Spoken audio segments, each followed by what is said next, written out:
The moment that still sticks starts with a question that shouldn't have been a question. Why are you working out here, a beat? And where's the executive office I gave you before my lungs even figured out what to do? Someone stepped into the space. A smile slid in first. I needed the space more. No one laughed. No one shifted. Nothing corrected it. The pause after that wasn't polite. It wasn't neutral. It felt like a door closing somewhere I couldn't see. I didn't explain. I didn't jump in. I didn't do the thing people expect when they think you've been wronged.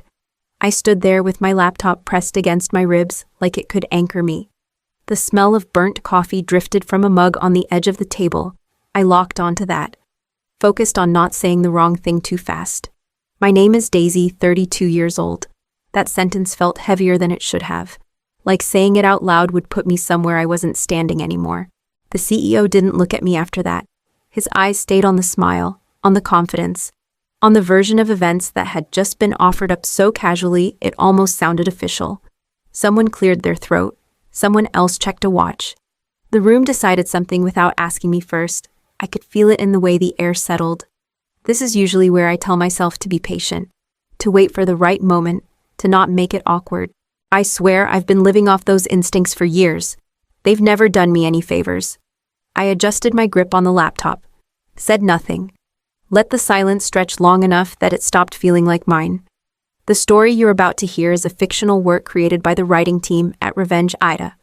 It is inspired by real workplace dynamics, real power imbalances, and the kind of moments people carry longer than they expect. That's all. Back to it. When the CEO finally moved again, it wasn't toward me. It was toward the hallway, toward where I'd been working, toward the space that suddenly felt temporary in a way I couldn't explain yet. I followed without being told. Not because I knew what was happening, because when something shifts like that, you learn fast not to be the last one to notice. He didn't stop after that. That was the part that got to me. Words kept coming, smooth and practiced. Temporary, efficiency, resource alignment. The kind of language that sounds reasonable if you don't look too closely at who it pushes out of the way. A hand gestured toward the hallway. Not at me, past me. Like I was part of the furniture now. This setup works fine. Floated out, casual, almost generous. Like he was doing me a favor by not calling it a downgrade. The CEO stayed quiet. No interruption, no correction, just listening, honestly. That silence felt heavier than if he'd snapped. Silence means evaluation. Silence means someone's being weighed. I stared at the edge of the table and replayed every moment from the last few weeks where I'd swallowed something instead of pushing back. The email drafts I softened. The meetings where I nodded instead of asking why. I didn't want to be difficult, didn't want to be the person people sighed about afterward. I told myself it was strategic. That patience counted for something. The copier behind us made this grinding sound, like it was choking on paper. Loud, annoying, nobody reacted, not even a flinch. That's when it hit me how used to this room was to discomfort that didn't belong to the right people. A comment landed about priorities, about how some roles required visibility more than others. The implication hung there. I was visible enough without walls. I shifted my weight.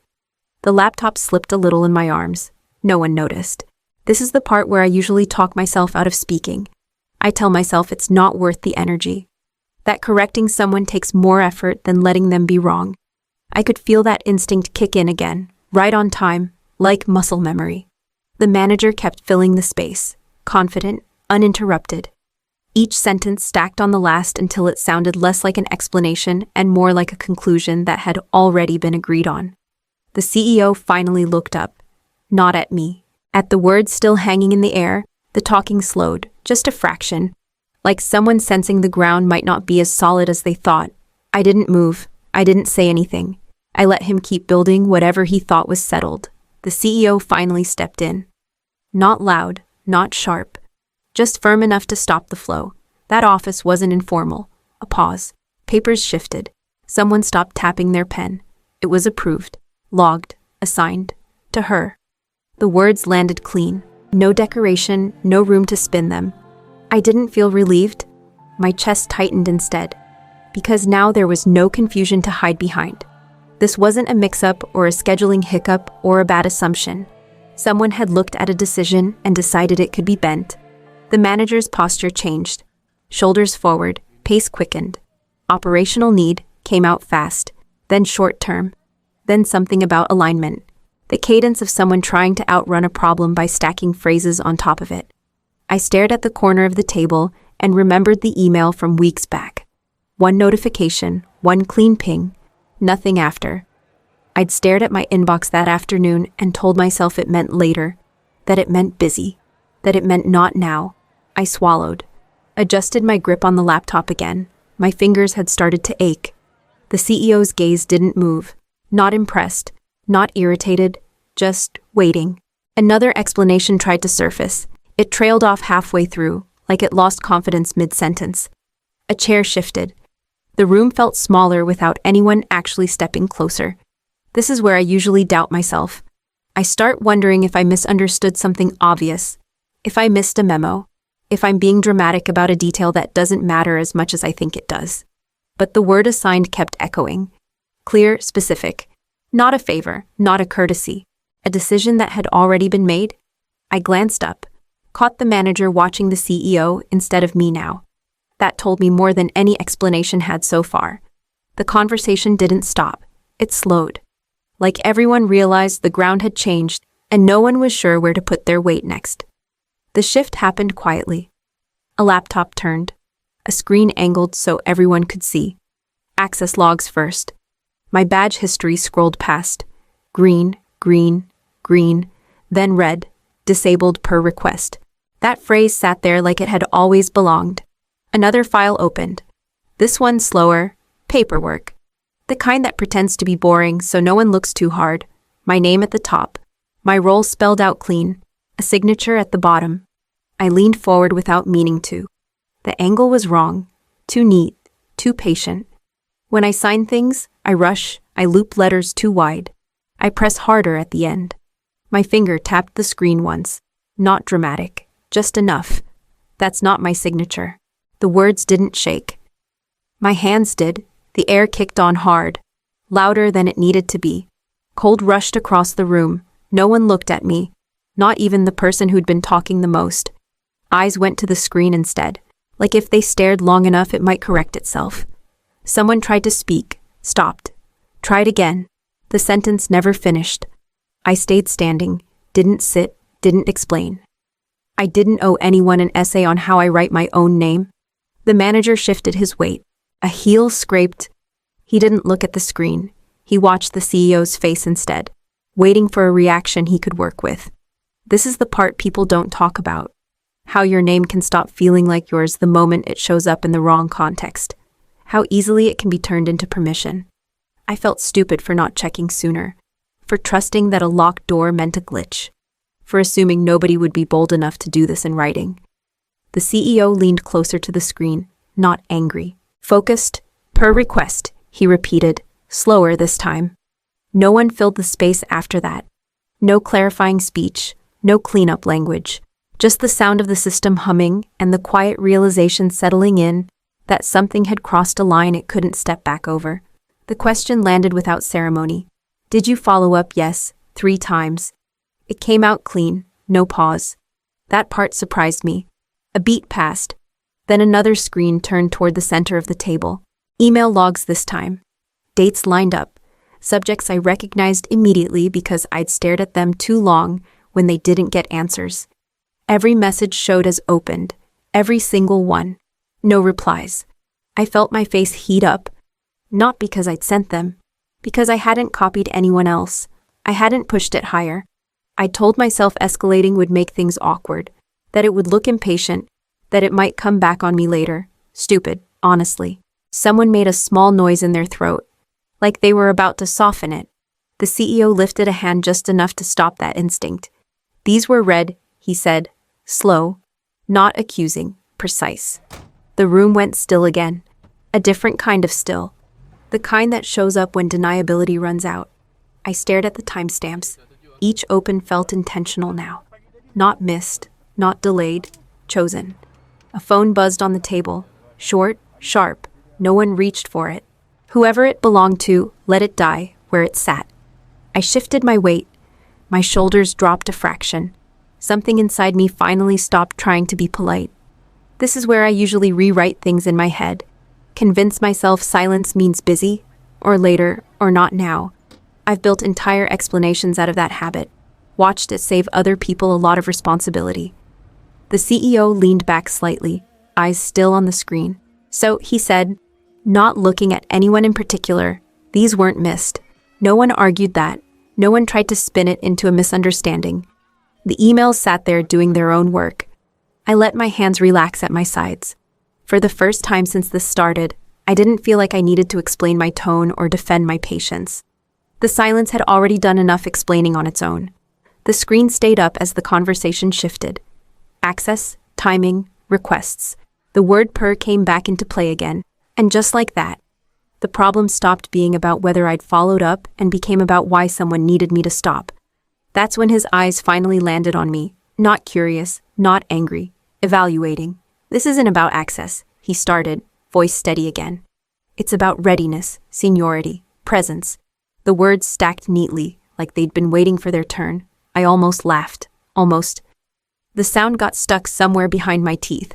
Last quarter, that same voice had floated across a conference room while my slides were still up. Strong performance, consistent results, exactly what we need. People had nodded. Someone had clapped once, then stopped because clapping at work always feels weird. None of that came up now. The CEO didn't look impressed. He didn't look offended either. He just leaned back slightly and tapped a finger once against the table. Then why does the system still list her as the assignee? No edge, no volume, just a question placed carefully in the middle of the room. The chair scraped as my manager shifted, a small sound, loud enough. His throat cleared, once, then again. Well, the system hasn't been updated yet, came out slower than before. Less confident. The rhythm was off. The CEO's gaze dropped to the screen, stayed there. Everything else was updated. Silence followed. The kind that makes people adjust their posture without realizing it. Someone folded their hands. Someone else uncrossed their legs. The room waited. This was the part where the story was supposed to save him. The version where I was overreaching, where I misunderstood my place, where my name was still there because of an oversight, but the screen didn't move. My name didn't disappear. The facts stayed stubborn. I watched his jaw tighten just slightly. The confidence drained in real time, not all at once, but enough to notice. No one rushed in to help him this time. No friendly translation, no reframing. The narrative he'd been leaning on had nowhere left to go. The CEO closed the laptop with a soft click. All right, he said, and just like that, the ground shifted again. This part still catches me off guard. He didn't turn to me, didn't ask how I felt, didn't ask me to walk through it from my side like people usually do when they're pretending to be fair. His chair shifted just enough to face the other direction. By what authority did you sign for her? The room tightened. My manager opened his mouth and kept going, like momentum alone could save him. Words tumbled out faster now, explanations stacked on top of each other. Temporary, operational, intent. The rhythm was wrong, desperate. A hand went up, calm, flat, stop. That single word landed heavier than everything before it. The CEO reached for his phone without looking away. A name pulled up, a quiet instruction delivered. Legal was looped in before anyone had time to recalibrate. Then his eyes flicked to the screen still open on the table. Revoke his access. Came next. No emphasis. No warning. Now. Someone at the far end of the room moved quickly, fingers on a keyboard. A soft confirmation tone followed. Short, final. The confidence drained out of the space all at once. Not dramatic. Just gone. Like someone pulled the plug and forgot to announce it. My manager tried again. Slower this time. Careful. The words didn't make it past the first few syllables. That won't be necessary. Cut in cleanly. No one spoke after that. No one checked their phone. No one shifted. Even the room seemed to pause, like it was waiting for instructions. I stayed where I was, hands loose at my sides, heart loud but steady. I didn't feel victorious. I felt clear. This is the moment people think they want. The confrontation, the exposure, the sudden drop. What surprised me was how quiet it was, how procedural, how little space there was for emotion once the system decided something didn't belong. The CEO closed his phone and stood. We'll take it from here. The meeting didn't end. It changed shape. And nothing in that room was ever going back to the way it had been. There was no explosion after that, no raised voices, no security walking anyone out, just process. The word audit showed up first. Quiet, clinical. It landed in the room like paperwork instead of punishment. A timeline was mentioned, scope, review. Nobody rushed to explain what that meant. They didn't have to. Access started disappearing before the meeting was even officially over. Someone confirmed it out loud, like a checklist item. Approvals paused, permissions pulled. Things he used to sign off on without thinking suddenly required someone else. The executive office came back to me the same way it had been taken. No announcement, just a line update in the system, a calendar change, a door that opened again. My manager nodded through all of it, small nods, cooperative nods, the kind people use when they think compliance might still save them. It didn't. He tried to say he understood. The words came out careful, measured, like he was choosing them from a shelf he'd practiced with before. Nobody engaged with that version of him, not even a polite acknowledgement. The meeting wrapped without ceremony. Chairs slid back, screens closed. People stood and filed out in the same order they always did. The room smelled like old carpet and long days. That end-of-day office smell that makes everything feel heavier than it is. I stayed seated for a moment longer than necessary. Not because I was stunned, because I was adjusting. This is the part people don't expect. The quiet, the lack of spectacle. Accountability without an audience. It's unsettling in a different way. There's no release. No moment where you get to breathe out and feel like it's over. The CEO paused on his way out. Not close, not personal. Your access is restored, he said, already turning away. That was it. No apology, no reassurance, just a correction. I gathered my things and stood. The office was mine again on paper, in practice. Everything felt shifted. Power had moved, but not loudly. And that made it harder to pretend it hadn't happened at all. HR reached out 2 days later. Calendar invite. Neutral subject line. A woman I'd only met once before sat across from me. Hands folded. Voice careful. Mediation is an option. I didn't hesitate. No. That answer surprised both of us. I could tell by the way she paused, like she was waiting for me to add a reason that made it easier to file. What would you like instead? I want to transfer. Same building, different floor, different reporting line. I said it plainly, like I'd already practiced it in my head, because I had some time between getting my access back and realizing I didn't feel relieved. The decision had settled. She blinked. You know you don't have to move. I know. The paperwork came next. Dates, approvals, no pushback. That part went faster than I expected. Word traveled, the way it always does. People stopped by my desk with that half smile that means congratulations mixed with confusion. A couple of them said I'd handled it well. One asked why I wouldn't want to stay after everything. I shrugged. Didn't give them the version that made sense to me. Not everyone needs the whole story. My manager passed me in the hallway later that week. Looked past me like I'd been replaced by a glass wall. That was new. Before, he'd at least pretended I existed. Now there was nothing to perform. I noticed how light that made me feel. Not powerful, lighter. There's a moment after something like this where people expect you to savor it, to sit in the victory, to make it mean something big. I didn't feel like doing any of that.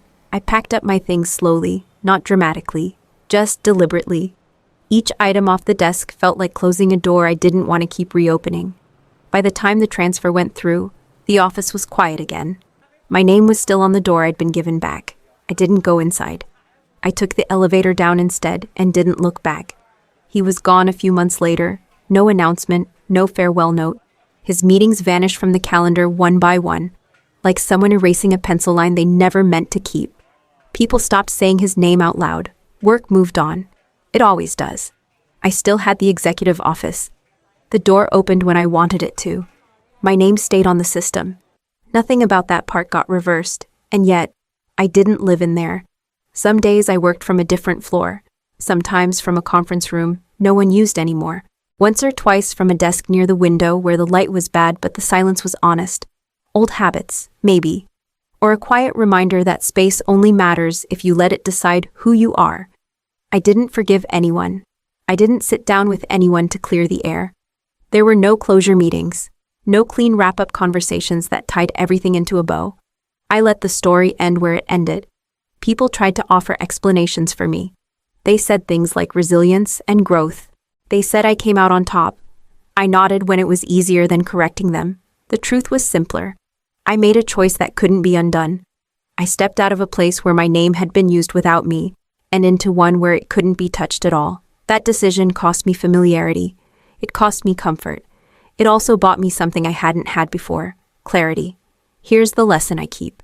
The one that doesn't sound inspirational and probably isn't meant to. Power doesn't always show up as a win you can point to. Sometimes it looks like leaving something behind while everyone else is still watching the door.